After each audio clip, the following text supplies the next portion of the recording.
Hello friends, welcome back to channel महापुरुषों की बातें। साथ संगत जी, सबको प्यार भरी राधा स्वामी। आइए सुनते हैं कुछ प्रेरणादायक वचन। ये वचन राधा स्वामी सत्संग व्यास द्वारा प्रकाशित पुस्तक सत्संग संग्रह भाग 1 में से लिए गए हैं। इस पुस्तक के पृष्ठ संख्या 72 पर हजूर महाराज चरण सिंह जी सत्संग फरमाते हैं, दिल का हुजरा साफ कर जाना के आने के लिए तुलसी साहब के शब्द को लिखे।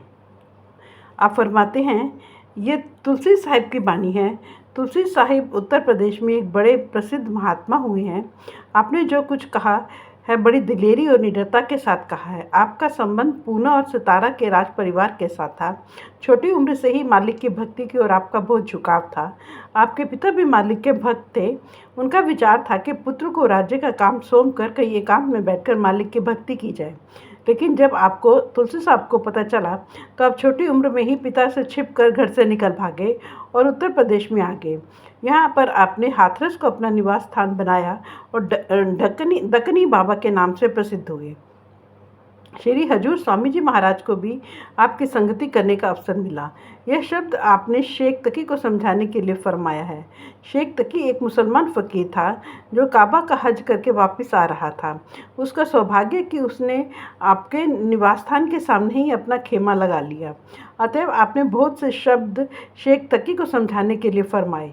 तुलसी साहब फरमाते हैं, ए शेख तकी, हम सब दुनिया के जीव चाहते हैं कि यह परमात्मा हमारे अंदर हृदय में आकर बैठे, परंतु हम कभी यह विचार करने की कोशिश नहीं करते जिस जगह पर हम परमात्मा को बिठाना चाहते हैं वह जगह उसके बैठने के योग्य है भी। हमारा मन दुनिया के शक्लों, पदार्थों और मलिनताओं के लिए तड़पता रहता है और मिलना हम परमात्मा से चाहते हैं। ये दोनों बातें किस प्रकार हो सकती हैं?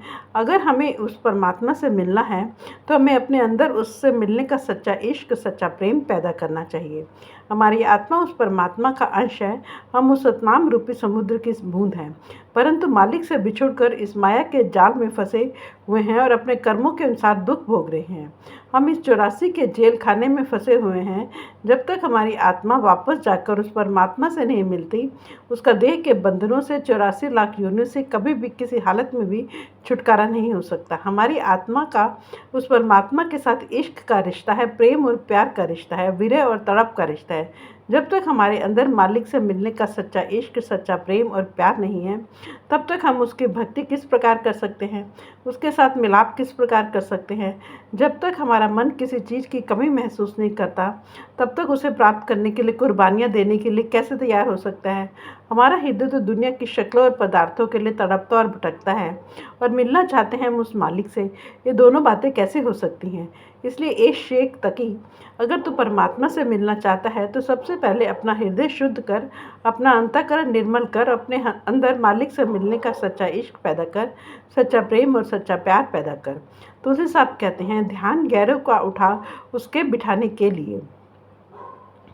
हमारा मन दुनिया की शक्लों और दुनिया के पदार्थों के पीछे दिन रात भटकता फिरता है और इन्हीं के ध्यान में, इन्हीं के मोह और प्यार में उलझा हुआ है।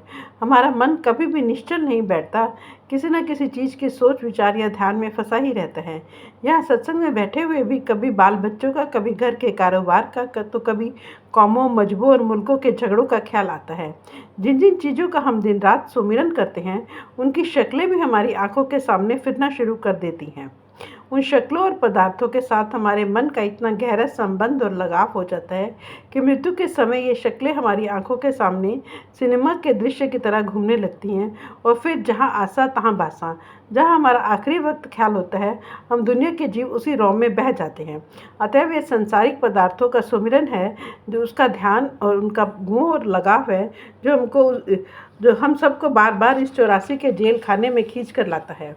जब तक हमारे अंदर से दुनिया का मोह और प्यार नहीं निकलता, मालिक से मिलने का इश्क पैदा नहीं होता, प्रेम और प्यार पैदा नहीं होता, तब तक हमारी आत्मा वापस जाकर उस परमात्मा से किस तरह मिल सकती है?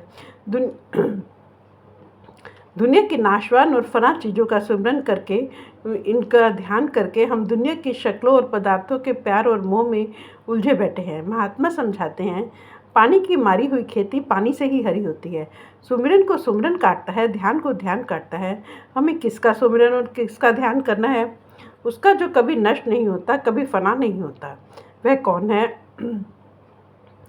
वह सिर्फ एक परमात्मा है, परमेश्वर है, अकाल पुरुष है, वाहेगुरु है, जिसके हजारों अनेकों नाम हमने अपने अपने ध्यान में आकर रखे हुए हैं। उस परमात्मा के नाम का सुमिरन करके, उसका ध्यान करके हमें अपने फैले हुए ख्याल को दुनिया से निकालना है तथा उसे परमात्मा की भक्ति में लगाना है, उसके प्यार में रखना है। इसलिए तुलसी साहब समझाते हैं, जब तक हमारे अंदर से दुनिया का मोह और प्यार नहीं निकलेगा, हमारे मन से गंदी गंदी वासनाएं दूर नहीं होंगी, हम उस परमात्मा के बेशक हमारे अंदर होते हुए भी उसकी भक्ति कैसे कर सकेंगे? उसकी भक्ति की ओर हमारा ख्याल किस प्रकार जा सकेगा? मालिक की भक्ति की महिमा का तो कभी वर्णन हो ही नहीं सकता। भक्ति करने की, पूजा करने की, ध्यान करने की आदत तो हम सबको पड़ी हुई है। कोई बाल बच्चों के प्यार में फंसा हुआ है, कोई कौमों मजहबों और मुल्कों की भक्ति करता है, कोई धन दौलत की पूजा करता है। आप समझाते हैं कि ये शक्लें, ये पदार्थ हमारी भक्ति के योग्य नहीं हैं, हमारे प्यार या ध्यान के योग्य नहीं हैं, क्योंकि इनकी भक्ति और इनका प्यार हमें बार बार इस 84 के जेल खाने में खींच कर लेके आता है। इस किसकी भक्ति और किसका प्यार हमें वापस ले जाकर उस परमात्मा से मिलाएगा? केवल उस परमात्मा की भक्ति और केवल उसी का प्यार। यह परमात्मा निश्चल है, वह कभी जन्म मरण के दुखों में नहीं आता।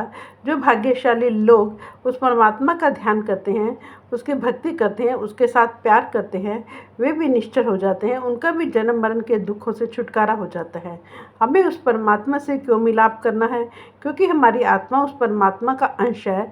जब तक वह वापस जाकर परमात्मा से मिलाप नहीं करती, उसका इस काल और माया के जाल से, देह के बंधनों और 84 लाख योनियों के दुखों से कभी किसी हालत में छुटकारा नहीं हो सकता।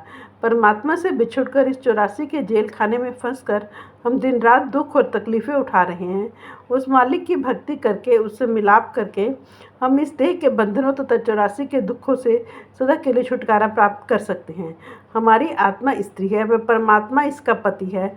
जब आत्मा परमात्मा की भक्ति में लीन हो जाती है तो परमात्मा से मिलकर सदा के लिए सुहागन हो जाती है। इसका जन्म मरण के दुखों से हमेशा के लिए छुटकारा हो जाता है। जो मनुष्य वापस अपने घर पहुंच जाता है, वह हमेशा के लिए सुखी हो जाता है, शांति प्राप्त कर लेता है। यह हमारा मन है जो दुनिया के ध्यान में उलझा हुआ है, दुनिया की शक्लों और पदार्थों से मोह किया बैठा है। अगर हम इस मन को जीत लेंगे तो ये संपूर्ण जगत के बनाने वाले को जीत लेंगे। हमारे और परमात्मा के बीच में अगर कोई रुकावट या पर्दा है तो वह मन है।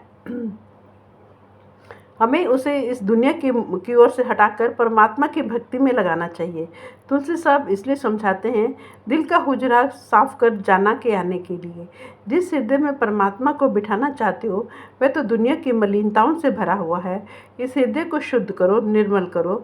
और हृदय शुद्ध और निर्मल तभी हो सकेगा जब उसके अंदर से संसार का मोह और प्यार निकल जाएगा और परमात्मा का सच्चा प्रेम और इश्क बस जाएगा। तभी हमारी आत्मा वापस जाकर परमात्मा से मिल सकेगी। समझाते हैं कि अच्छी तरह सोच विचार करके देख लो कि जितने भी दुनिया के भोग विलास, सैर, रंग और तमाशे हैं, ये हमारे मन को कोई सुख देने के लिए नहीं बल्कि उसे और अधिक दुखी करने के लिए हैं। हमारा मन दुनिया के रूप, रंग और पदार्थों में सुख और शांति ढूंढने की कोशिश करता है, परंतु हम इन पदार्थों में सुख और शांति ढूंढने की जितनी कोशिश करते हैं, उतनी ही दिन रात और दुखी होते चले जाते हैं। उतना ही हमारा मन इनमें फंस कर खिन्न और निराश होता जाता है। तुलसी साहब समझाते हैं कि इनमें ना तो कभी किसी को सुख मिलता है, ना कभी मिल सकता है। जब विवाह होता है तो मन में कितनी उमंग होती है, परंतु उसी पत्नी से अनबन हो जाए तो घर नरक बन जाता है। संतान होती है,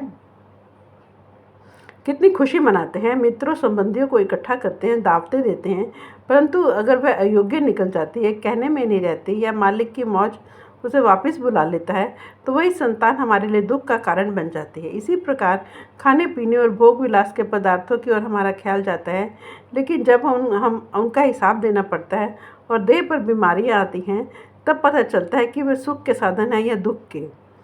इसी तरह हम सोचते हैं कि लोग बड़े सुख और शांतिपूर्ण अवस्था में होंगे जिनके हाथों में हुकूमत की बागडोर होगी, जिनको हम दिन रात से आंखों पर लिए जुलूस निकालते हैं। लेकिन यदि इतिहास पढ़कर देखें तो पता चलता है कि रातों रात हुकूमत के तख्ते पलट जाते हैं और जिनका दुनिया जुलूस निकालती थी उन्हें जेल खाने में डाल दिया जाता है।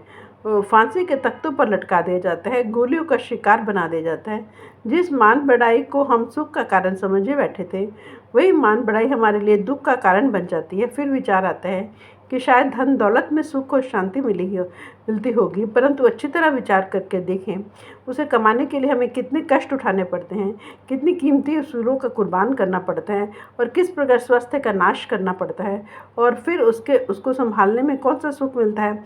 आयकर या बिक्री कर की चिंता लगी रहती है, चोरों डाकुओं का डर लगा रहता है, या किसी के मुकर जाने की फिक्र है, कहीं ये रुपया लेकर रख न ले, और जब वह दौलत जाती है अच्छी तरह मुसीबतों में फंसा कर जाती है, या तो मुकदमों के खर्चों में निकल जाती है या डॉक्टरों की फीसों में। उसे कमाने में इतनी मुसीबतें भी उठाई और जाती रहीं, उसके जाने पर दुख और मुसीबतें अलग भुगतनी पड़ी।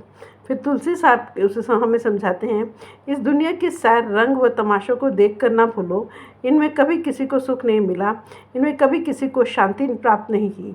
अगर कहीं सुख है, शांति है, तो वो सिर्फ परमात्मा की भक्ति में है, उसके प्यार में है।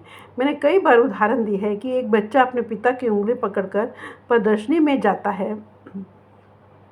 उसे प्रदर्शनी की हर वस्तु अच्छी और सुंदर मालूम होती है। कहीं खिलौनों की दुकानें हैं तो कहीं मिठाइयों की, और कहीं बिजलियाँ, झालरें आदि सजी हुई हैं। बच्चा समझता है कि उसे खुशी प्रदर्शनी की इन चीज़ों से मिल रही है, परंतु गलती से वह पिता की उंगली छोड़ देता है तो सारी प्रदर्शनी का सामान वहाँ होते हुए भी वह रोना और चिल्लाना शुरू कर देता है।